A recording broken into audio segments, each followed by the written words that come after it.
Oke, baik. Assalamualaikum warahmatullahi wabarakatuh. Alhamdulillahirabbil alamin. Wassalatu wassalamu ala asrafil anbiya wal mursalin wa ala alihi washabbihi ajma'in. Amma ba'd.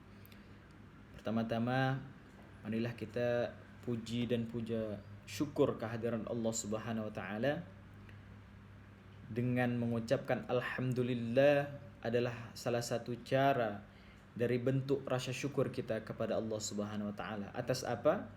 Atas segala sesuatu yang telah diberikan oleh Allah Subhanahu wa taala, baik secara kita sadar maupun kita tidak menyadarinya.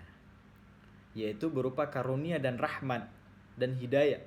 Sehingga kita semua dapat melaksanakan segala sesuatu yang diperintahkan oleh Allah Subhanahu wa taala.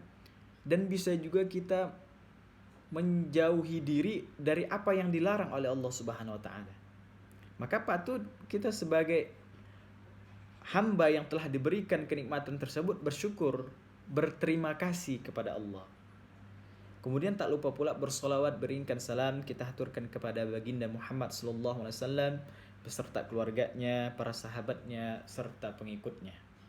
Sehingga dengan ucapan Allahumma shalli ala sayyidina Muhammad kita berharap kepada Allah dan Rasulnya menjadi umat yang mendapatkan syafaat yaumil kelak nanti, amin ya rabbal alamin. Baik, sebelumnya perkenalkan, nama kakak Budianto.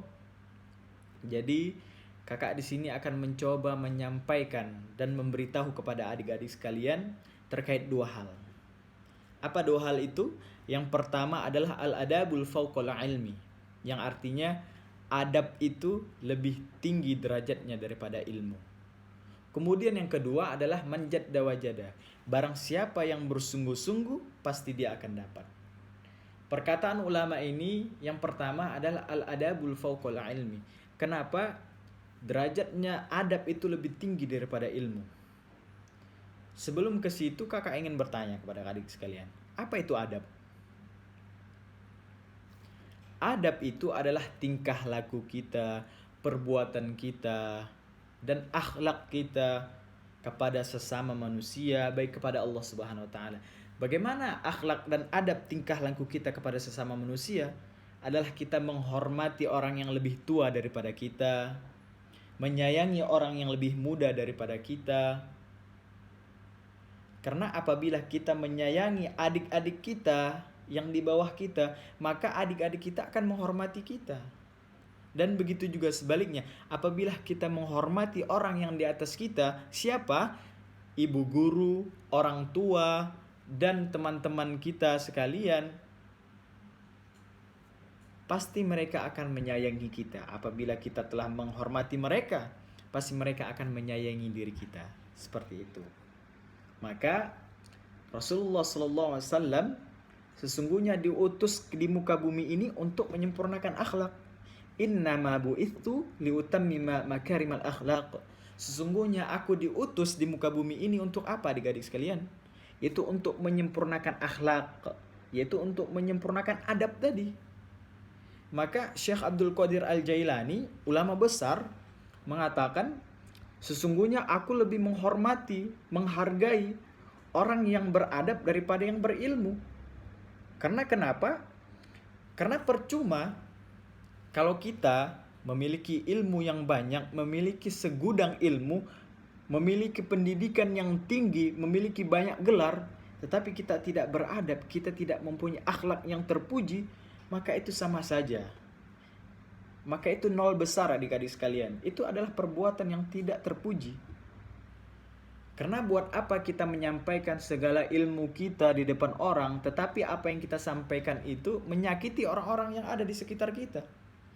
Maka Allah tidak ridho atas itu. Maka lebih kedepankan adab dulu, baru ilmu.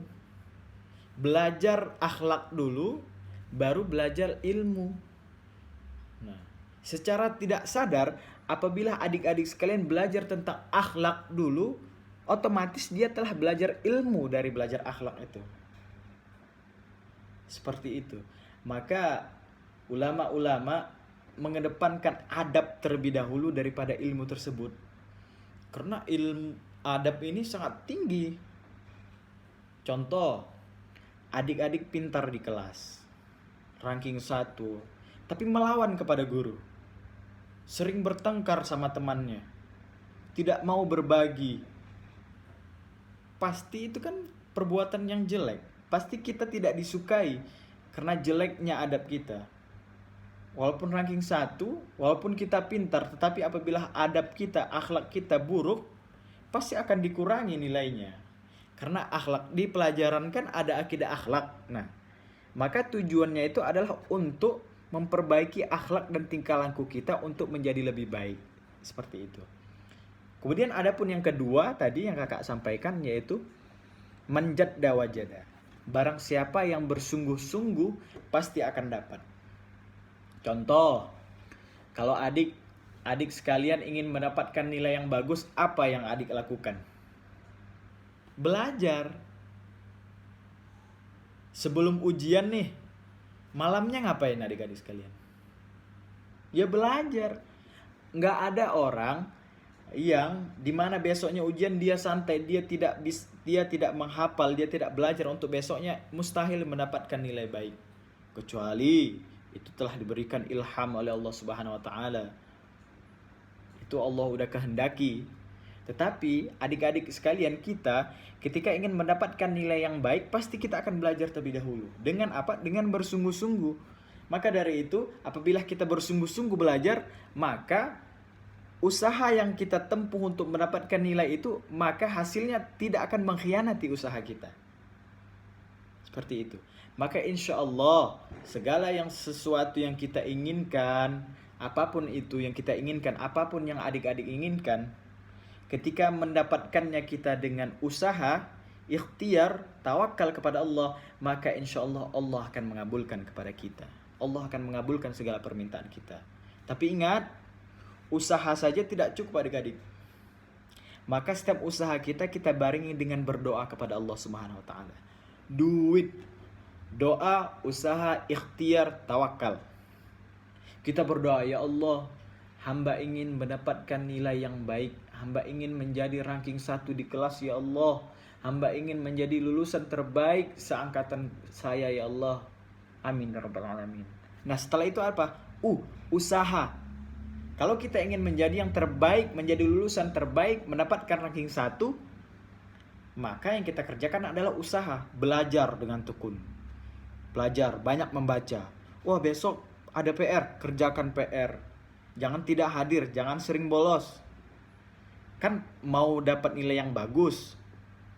Nah, mau dapat nilai bagus tapi malas-malasan, tidak akan bisa.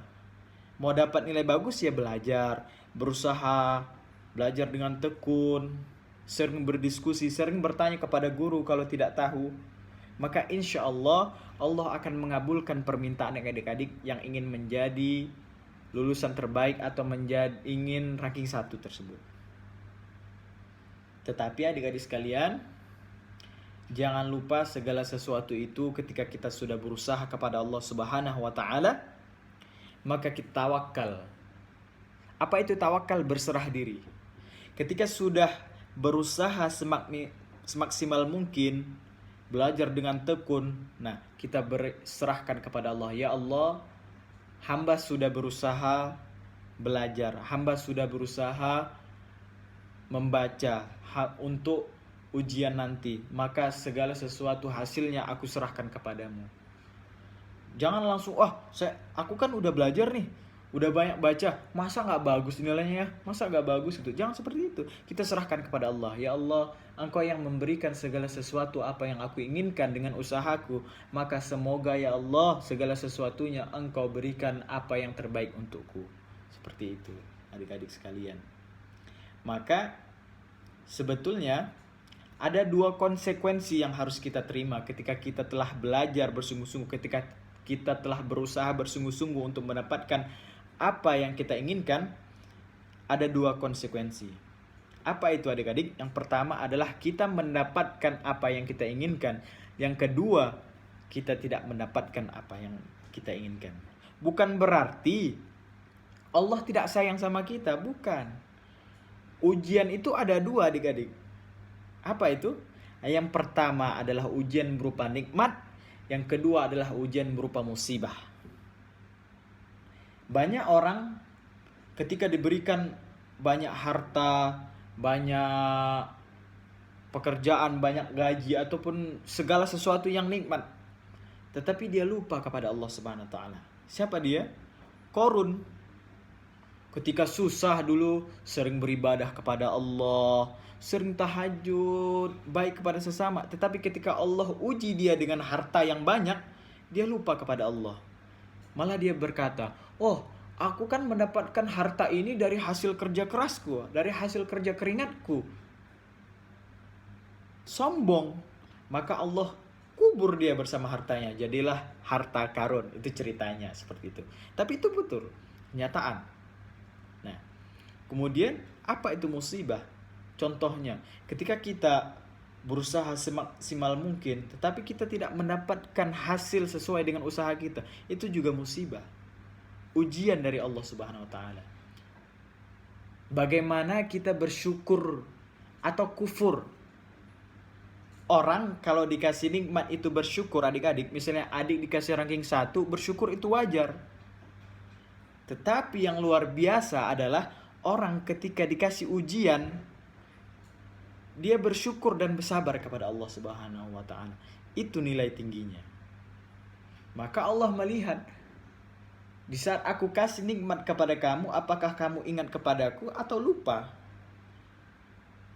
Bisa saja ketika dikasih musibah sedikit saja, dia lupa kepada Allah. Ketika dikasih nikmat, dia ingat. Wajar. Tapi pas dikasih musibah, dia lupa juga kepada Allah. Itu kurang ajar. Nah, yang baik itu adalah apabila dia dikasih oleh Allah Subhanahu wa taala, dia sadar itu nikmat dari Allah. Ya Allah, alhamdulillah, Engkau telah memberikan kepadaku nilai yang baik.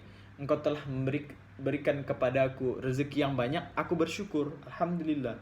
Dan ketika diberikan musibah, alhamdulillah ya Allah, mungkin ini yang terbaik untukku, maka aku bersyukur kepadamu, seperti itu.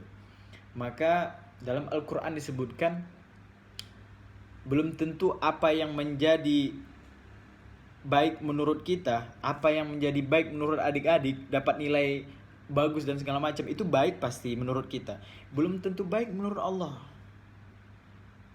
Dan sebaliknya, sesuatu yang menurut kita tidak baik ini, tidak baik untuk kita, tetapi baik menurut Allah Subhanahu wa taala.